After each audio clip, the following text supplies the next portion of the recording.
Do small changes in organisms add up to big evolutionary changes? Let's hear from Dr. Richard Dawkins. There are plenty of people who call themselves creationists who are quite happy with what they call microevolution. They can kind of cope with the idea of a peppered moth population changing from light-coloured to dark-coloured. What they can't grasp is that it's changes of that kind, which if you splice them together end to end over a very large number of millions of years, you get really big changes, like the change from a fish to an amphibian. So Dr. Dawkins is asserting the idea that small changes in an organism over a long period of time will eventually lead to big changes and even change one type of organism into another type. And he's saying some people just can't seem to grasp the idea that small changes are all that's needed. And he's right. Some of us cannot grasp that idea. And the reason we can't is because that is something that has never been scientifically observed. Now, it is an established scientific fact. We have observed changes happening in organisms in a variety of ways. We observe genetic drift, natural selection, and even mutation within organisms. But what we do not observe is big changes, and especially the adding of information to the DNA, which would be required to build a new system or a new mechanism or a new feature in an animal. So I don't expect you to take my word for it. Let's look at just this article from the journal Nature. So the title of this is Darwin's Bridge Between Microevolution and Macroevolution. And it says, evolutionary biologists have long sought to understand the relationship between microevolution, adaptation, which can be observed in both nature and the laboratory, and macroevolution, speciation, and the origin of divisions of the taxonomic hierarchy above the species level, and the development of complex organs, which cannot be witnessed because it occurs over intervals that far exceed the human lifespan. So we cannot observe this happening. We have not observed this happening. And yet this is what is being promoted as scientific fact. Well, this article said that we can't observe it because of the long lifespans, but that doesn't mean that it hasn't happened.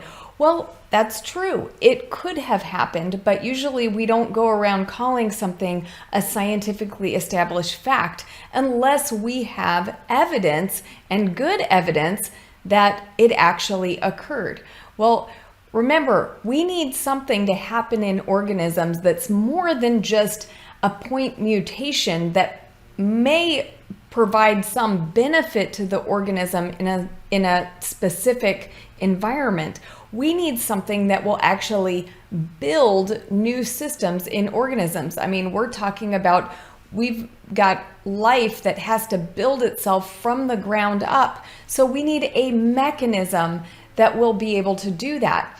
And mutation has been touted as the way that this is happening. So I want you to hear from Dr. Masatoshi Nei. He's an evolutionary biologist. He's been studying this for over 50 years. So he's an expert in this field. And this is a book he wrote in 2013, Mutation-Driven Evolution.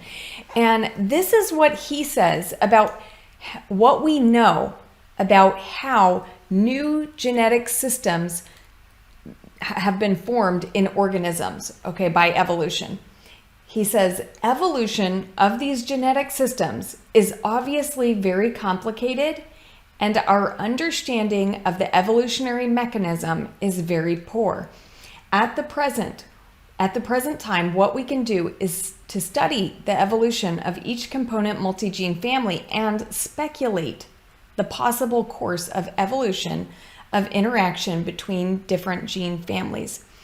We do not know or have a clue how mutations could have built into organisms new information that would provide new features, new systems, and obviously every living organism is incredibly complex.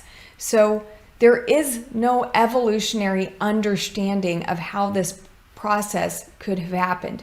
Usually we wait until we know how something happened before we call it a scientific fact. But Dr. Dawkins wants us to accept on faith that small changes over a long period of time could add up to big changes and even change one organism into another. Well, there's many scientists who do not buy that story, and I want to introduce you to a few of them.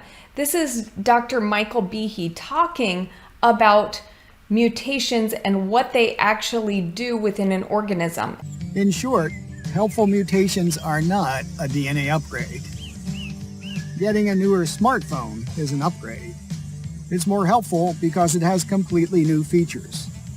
But mutations don't install new features in DNA. They only make changes to existing ones. A mutation is more like disabling your GPS. It may help to save your battery, but it doesn't add a new function. Dr. Behe has a PhD in biochemistry. He is not just some guy off the street who doesn't know what he's talking about. And often when I hear evolution talked about, people like to present the idea that, all scientists believe in evolution, or all good scientists believe in evolution, but that is simply not true. There are many scientists who do not believe that the theory of evolution is well supported by the scientific evidence, and Dr. Behe is one of them. I want to introduce you to another scientist who does not believe in evolution. This is Dr. Kevin L. Anderson, and he will talk also about this idea of mutations and the problem with those. The key thing then becomes mutations. That's why evolution is mutation and natural selection. Because if you do change the sequence, that has the potential to give you a whole new genetic component, a whole new genetic activity.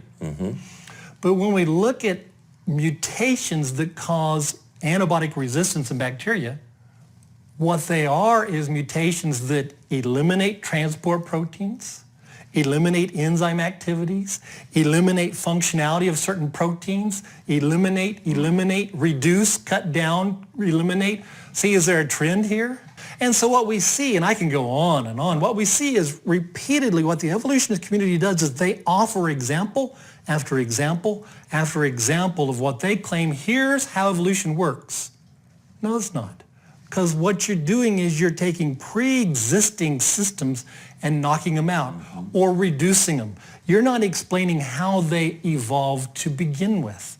It's the analogy of if you have a house, and in your house you have the dining room and a wall and then your recreation room. And your wife, being, the big socialite that she is, she wants a bigger dining room to entertain her parties. Well, you have a choice. I can keep my rec room, or I can knock at that wall and get a bigger dining room. Well, everybody knows happy wife is a happy home. So you knock out the inner wall and they have a bigger dining room. And it's beneficial because she's happy. But don't tell a carpenter that how you built the house was by knocking out a wall. But that's what evolutionists do repeatedly, is they give you an illustration of knocking out a wall, and this is how the house was built. So thus far, mutation has only been shown to be able to make changes within the organism that actually take away information, not adding new information that would allow a new mechanism within the organism to be built. And natural selection has only been shown to be able to select from what's already in the gene pool. It does not create new features in organisms.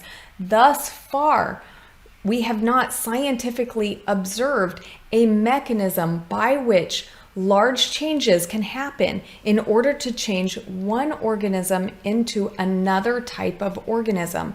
So, small changes within an organism is something that is scientifically observed. Big changes that change one type of organism to another type is a very different idea and something that has not been scientifically observed. And yet those two very different ideas are often conflated, like Dr. Dawkins presented in this. He's presenting the idea that all of these small changes add up, even though we don't know that they do. So be aware as you're listening to evidence for evolution. whether or not what you're hearing is something that is scientifically observable, or if it is storytelling that is based on the assumption that evolution happened. Thanks for watching this video. If you liked it, please subscribe to my channel. If you hated it, please tell me what you hated it in the comments section. I'd love to respond to you. Thanks.